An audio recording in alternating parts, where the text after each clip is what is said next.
Bienvenue dans cette nouvelle édition du Non-Stop Info. Sommaire 100 jours à la tête du Burkina Faso pour le chef de l'État intérimaire Michel Kafando. L'occasion de faire le bilan des premières actions de celui qui a l'immense défi de mener à bien la transition. Situation sociopolitique toujours tendue au Togo malgré la clôture des candidatures pour la présidentielle. Une partie de l'opposition continue de réclamer des réformes constitutionnelles avant l'élection. Et la Banque of Industrie du Nigeria soutient les petites et moyennes entreprises. La première banque de développement du pays a élargi sa gamme d'offres de financement destinées aux PME. Cela fait donc 100 jours que Michel Kafando préside la transition au Burkina Faso. Il avait été officiellement investi dans ses fonctions le 21 novembre 2014 après l'insurrection populaire qui a mené au départ de l'ancien président Blaise Compaoré. Depuis, le chef de l'État intérimaire a été sur tous les fronts et les défis qui s'annoncent sont encore nombreux. Kekeli Afeto. Michel Kafando va conduire la transition au Burkina Faso durant les 12 prochains mois.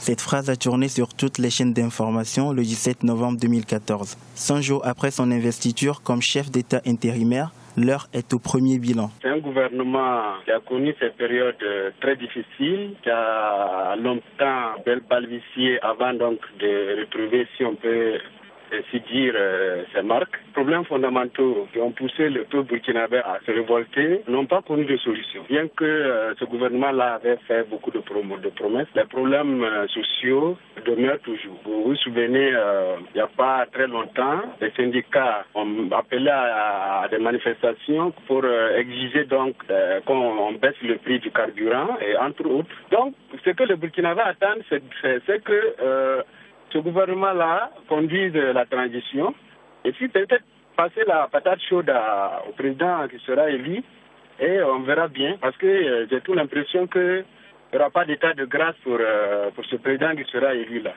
La réouverture du dossier Thomas Sankara, la promotion de la justice sociale et l'équité pour favoriser la cohésion nationale, voilà entre autres les promesses faites par le président Michel Kafando lors de son discours d'investiture.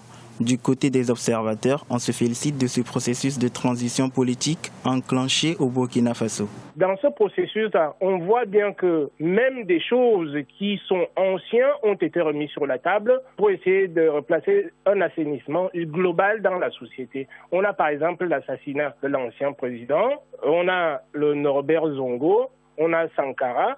Donc tous ces procès-là sont remis sur la table par rapport aux personnes qui ont participé.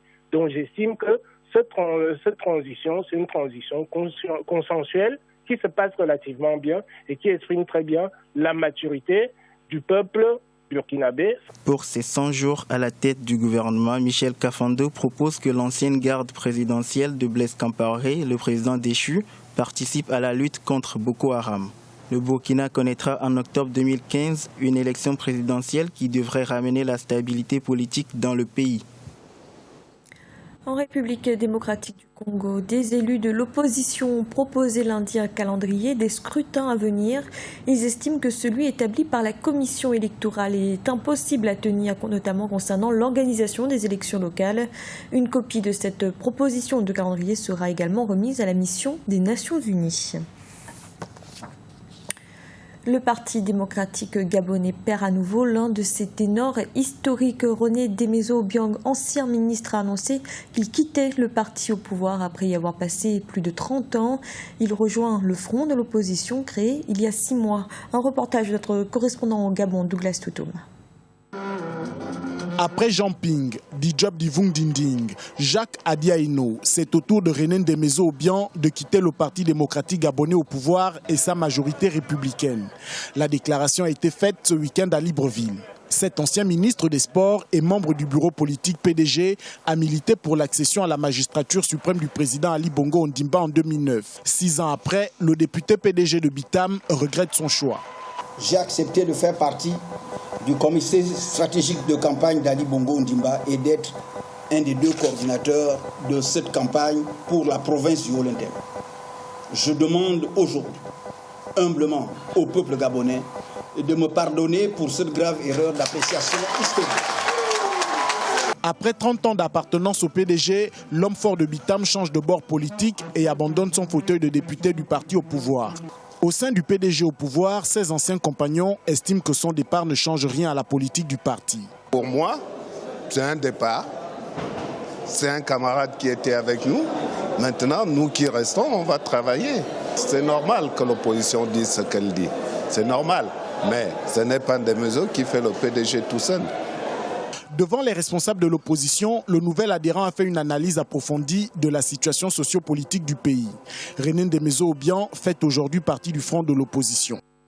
Dans l'actualité également, le président sud-soudanais Salva Kiir et son ancien vice-président Riek Machar ont repris ce mardi les pourparlers de paix dans la capitale éthiopienne Addis Abeba. Leur rivalité est à l'origine du conflit qui ravage le pays depuis 14 mois. Ce face-à-face intervient 48 heures avant l'ultimatum fixé au 5 mars par l'autorité intergouvernementale pour le développement. Au Togo, le dépôt des candidatures pour la présidentielle du 15 avril est clos. Face au président sortant Faure Gnassingbé, 4 personnalités de l'opposition ont décidé de se porter candidat. Pourtant, une partie des opposants, mais également de la société civile, continue de réclamer des réformes constitutionnelles avant l'élection. Idelette Mirabel-Bissou. La situation sociopolitique au Togo est au centre des préoccupations des populations. À cela s'ajoutent des mouvements d'humeur comme les grèves dans plusieurs secteurs d'activité. Les plus récentes ont eu lieu dans le secteur de la santé et de l'éducation et ont conduit à la fermeture le 17 février des écoles par le gouvernement pendant une semaine. Au Togo, l'opposition et une partie de la société civile exigent des réformes avant la tenue des élections. Mais les réformes, c'est pour les Togolais. Ce n'est pas un piège dans lequel on est tombé. Il y a de chaque côté des extrémismes qui bloquent la réalisation des réformes. Cet extrémisme n'est pas d'un seul côté. Si vous considérez que les réformes sont nécessaires pour le peuple et que les réformes sont nécessaires pour le président de la République, pourquoi un président de la République doit se glorifier d'une situation explosive? L'absence de consensus entre les partis politiques sur les prochaines élections a créé de vives tensions au sein de la classe politique et de la société civile. Alors que la Commission électorale nationale indépendante CENI a clôturé le 1er mars dernier le dépôt des candidatures pour l'élection présidentielle, la question des réformes constitutionnelles continue d'alimenter l'actualité dans le pays. Nous, au CAR, on a toujours dit qu'il n'est pas question de boycotter les élections locales parce que ça permet d'avoir un certain nombre d'élus locaux, de conseillers, pour pouvoir regarder la gestion. Nous avons dit qu'il n'est pas question de boycotter les élections législatives parce que ça permet de constituer une minorité de blocage. Mais l'élection présidentielle, c'est un homme pouvoir. Sans les réformes, le résultat est programmé d'avance. Ils seront 5 candidats à la présidentielle de 2015. Au pouvoir depuis le 14 mai 2005, le président sortant Faure Gnassingbé briguera un nouveau mandat le 15 avril prochain. Au Nigeria, les petites et moyennes entreprises constituent un maillon essentiel de l'activité économique du pays, mais ces structures connaissent toujours des difficultés de financement. La Bank of Industry, la première banque de développement du pays, a donc entrepris depuis quelques années de multiplier les offres qui leur sont destinées. Emefa Kofi. Le secteur des petites et moyennes entreprises porteur de croissance au Nigeria. Il représente environ 95% de l'activité manufacturière organisée et 70% de l'emploi industriel. Pourtant, son financement reste un réel défi. Un défi que la Bank of Industry s'attelle à relever depuis plusieurs années. Nous essayons de construire un système qui permet aux PME d'être accompagnées afin de réussir leurs affaires et d'être capables de rembourser leurs prêts. Nous avons donc signé un accord avec plus de 10 banques pour que les financements accordés par les banques leur permettent d'avoir une facilité de capital d'exploitation. La Bank of Industry investit dans le développement des petites et moyennes entreprises, souvent portées par les jeunes. Et pour ses premiers responsables, les réformes engagées doivent contribuer à lutter contre le chômage. Notre activité première est le prêt. Et avec ce processus de crédit, nous voulons répondre aux attentes. Il reste beaucoup à faire en matière de prestations de services. L'année dernière, pour la première fois dans l'histoire de la banque, nous avons mis en place un service clientèle. Lorsque vous regardez la société nigériane, le taux de chômage est un challenge et pour nous, il faut s'assurer que nous puissions engager notre énergie pour la jeunesse. Le défi reste encore grand pour la Bank of Industry, mais la banque ne s'intéresse pas qu'aux PME. Elle dispose en outre d'un accès de fonds pour les start-up et les grandes entreprises. C'était le journal de la rédaction. Merci de l'avoir suivi. Retrouvez dans un instant une nouvelle édition de l'information.